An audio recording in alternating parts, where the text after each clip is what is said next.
Another useful report to have is performance report. How are my students performing on activities? This is one I would often use in my class to go over averages.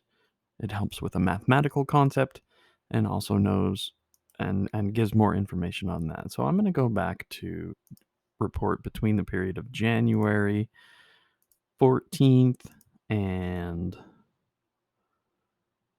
February 30th. So that's about a month and a half worth of data.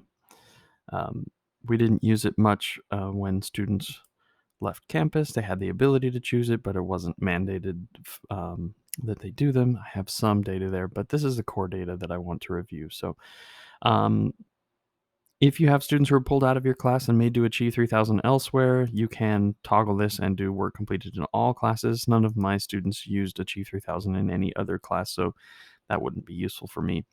If I wanted to limit this to just a few of my students, I could choose my English language learner students if I want to, or my special ed students, or by activity completion. None of those are required.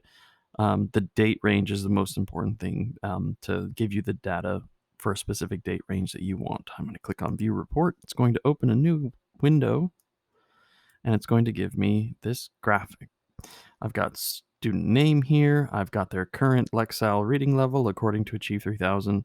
And during this period of January 14th to March 1st, I have this column is the total number of activities below 75%. Achieve 3000 says 75% is the sweet spot for getting students to improve their Lexile level.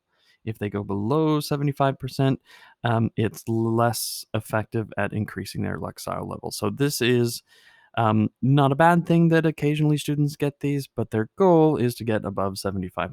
So I have data here on activities below and data here on above. And then I have their average, which is helpful, and we can set goals. So I can see I've got a nice bell curve in my class going on. I've got some lows in the 60s and I have some highs in the 90s. So that's a pretty good bell curve showing me that, yeah, students are working. If you remember from a previous report, that the triangle means I have some developing readers in my class. And this tag right here, college and career ready, tells me that this student is above where the targeted goal for fourth grade Lexile level is. So that means that these few students are reading at a level above a fourth grade reading level and are on the quote college and career readiness path. This is not something they get to keep the whole time. It requires continued Lexile growth, and it just shows how dedicated these students are to reading comprehension and developing and growing. And it's really worth celebrating students who are able to achieve that. So that's a quick report on average activities that my students do in Achieve 3000.